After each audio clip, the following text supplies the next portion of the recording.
twongeye gushima Imana yabanye natwe ikaturinda kadufasha muri iyi minsi.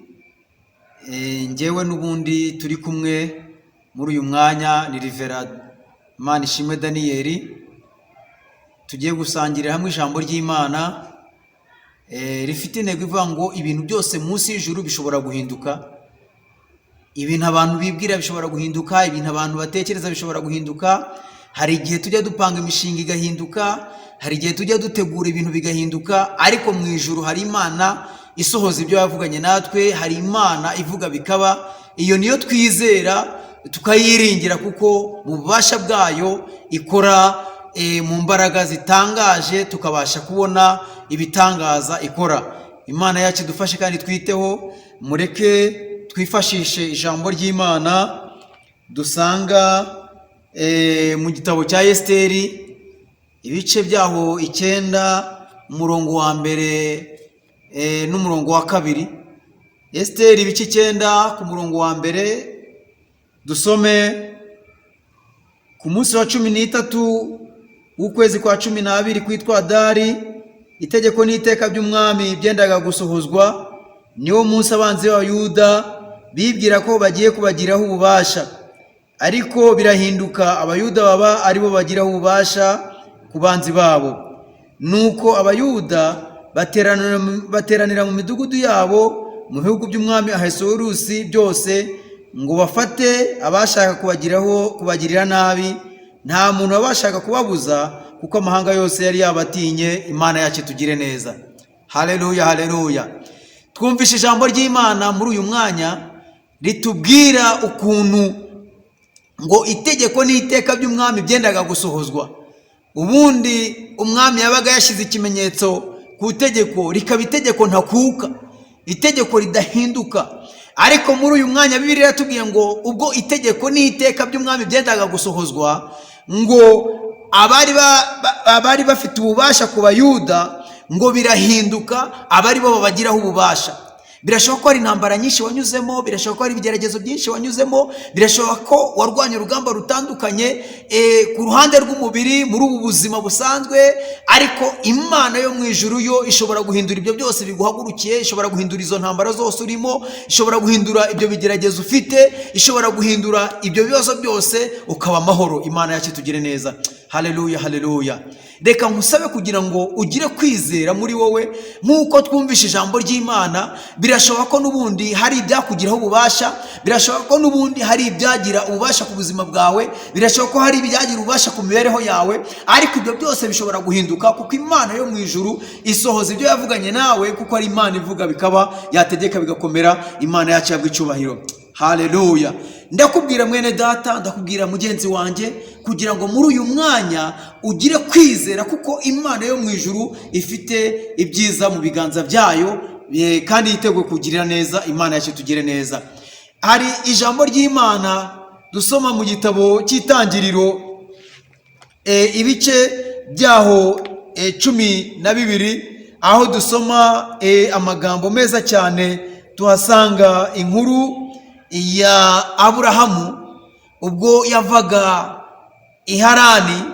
Icyo gihe yitwaga Aburahamu, ariko Imana imaze kumuha umugisha wayo ngo imuhindurire izina, imwita Aburahamu.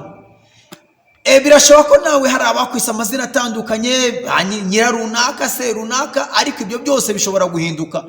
Amazina bakwise Imana ikayahindura, ikaguhindurira amazina. Imana yacu tugire neza, kuko Imana ihindura, kandi ibyo ubona bigukomereye ku Mana biroroshye. Imana yacu tugire neza. Haleluya. Reka nkubwire ko ibyo byose bishobora guhinduka, ibikurwanya, ibiguhagurukiye. Wizere Imana ishobora byose. Iyagiriye neza Abayuda ubwo Hamani yari yabagizeho ububasha, yagambiriye kubagirira nabi.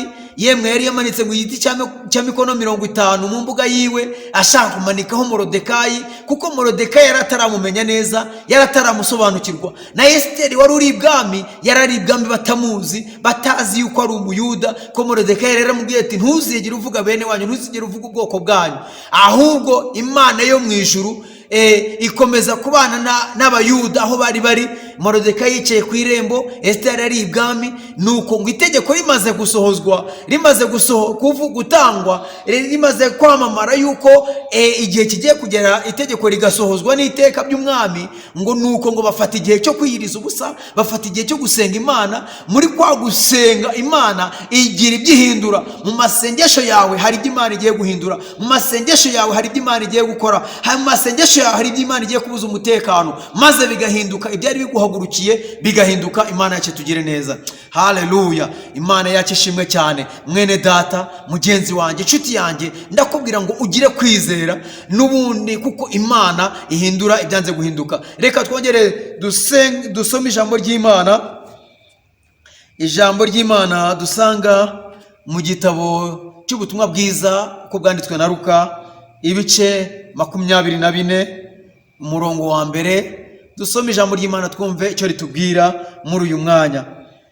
Ku wa mbere w'iminsi 7 kare mu museke bajya ku gituro bajyanye bya bihumura neza batunganije, babona igitare kibirinduye kivuye ku gituro. Binjiramo ntibasangamo intumbi y'umwami Yesu. Bakiguye mu kantu, abagabo 2 bahagarara aho bari bambaye imyenda irabagirana. Abagore baratinya, bubika amaso. Nuko abo bagabo barababaza bati, niki gitumye mushakira umuzima mu bapfuye? Imana yacu tugire neza. Haleluya.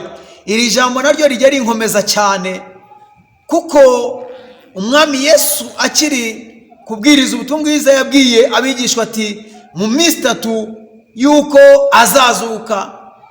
Igihe bari bamaze kumubamba, bamaze kumushyira mu mva, ngo baragenda, abatambyi bagenda basaba abasirikare barinda yamva, ndetse imva bari bayishyizeho igitare ngo bagihomaho ubushishi. Ubushishi muri iyi minsi twagereranya na sima ya beto. Murabizi neza ko sima itagirara ku bantu bajya bubaka, yiraye ntabwo wayivugurura mu gitondo, kuko iba yamaze gukomera, imaze gufatana. No kuri iki gitare rero bari bahomyeho ubushishi, twagereranya na sima muri iki gihe. Reka nkubwire ngo marayika uvuye mu ijuru ngo araza ngo abirindura cya gitare, atitaye ku bushishi bashizeho, atitaye ku ngabo zari zirinzaho, kuko zari zigwa gihumura, ariko ngo birahinduka, ngo abirindura igitare cyicaraho, ngo umwami Yesu arazuka. Bibiliya iratubwiye ngo abagore bazindutse kare kare bajyanye ibihumura neza, batunganije, bateguye, ngo basanga ngo igitare gikinguye, ngo binjiyemo bakiguye mu kantu. Ngo bagabo baraza 2 bambaye imyenda irabagirana, ngo barababwira ngo niki gitumye mushakira umuzima mu bapfuye? Hari aho bari kugushakira bazi ko ariho bagushize, hari aho bari kugushakira bazi yuko ariho uzahora uri, hari aho bari kugushakira bazi ko ariho uzahera. Ariko muri uyu mwanya itangazo ritugezeho ko utakigomba kubarizwa aho hantu. Hari aho bazi ko aderese yari izahora, ariko reka nkubwire ko itangazo muri uyu mwanya ritugezeho ko marayika aje kubirindura igitare. Ibyari bikwasamiye, ibyari bigubundikiriye byose giye kubihindura, kuko ibintu byose bishobora guhinduka. Ibyo batekereza bishobora guhinduka, ibyo abapfumu n'abakonikoni batekereza bishobora guhinduka, iby'imigambi y'abantu bafite bishobora guhinduka, ahubwo umugambi w'Imana ugasohozwa, kuko hari Imana ivuga bikaba, Imana isohoza amasezerano. Imana yacu tugire neza. Muri uyu mwanya mwene data, ndakwifuriza kuba maso no kwizera imbaraga z'Imana, kuko Imana ishobora byose, irahindura ibyo byose, kuko ari Imana ivuga bikaba, yategeka bigakomera. Tugiye gusenga Imana. Ongera ukwizera kwawe, umwami Yesu akugirire neza. Ongera ukwizera kwawe, ibyo yavuganye nawe ibisohoze. Tugiye gusenga Imana, kandi Imana ikomeze kutwitaho. Mana data wa twese, Imana ikomeye, Imana ishobora byose, Imana y'imbaraga nyinshi, Imana y'igitangaza, uruwera wa Isiraheli, Imana ivugana natwe, Imana isohoza ibyo yatuvuzeho. Reka dugusabe kugira ngo ukomeze kutugira neza. Hari ibitwasamiye, hari ibiduhiga, ibyo byose bishobora guhinduka. Ijambo ryawe ritubwiye ko abanzi b'Abayuda bari babafiteho ububasha, ariko ibyo byose byarahindutse, kuko ari wowe ushobora byose. Uravuga bikaba, wategeka bigakomera. Ngakomeza kubana natwe, komeze kutugira neza, komeze kudushyigikira, komeze kudufasha, komeze kutwitaho muri iyi minsi, muri ibi bihe. Komeze kubana natwe. Nyakubahwa Imana, turakwinze kugira ngo turindire umuntu bwawe. Tubisaba kwizera mu izina rya Yesu. Amen.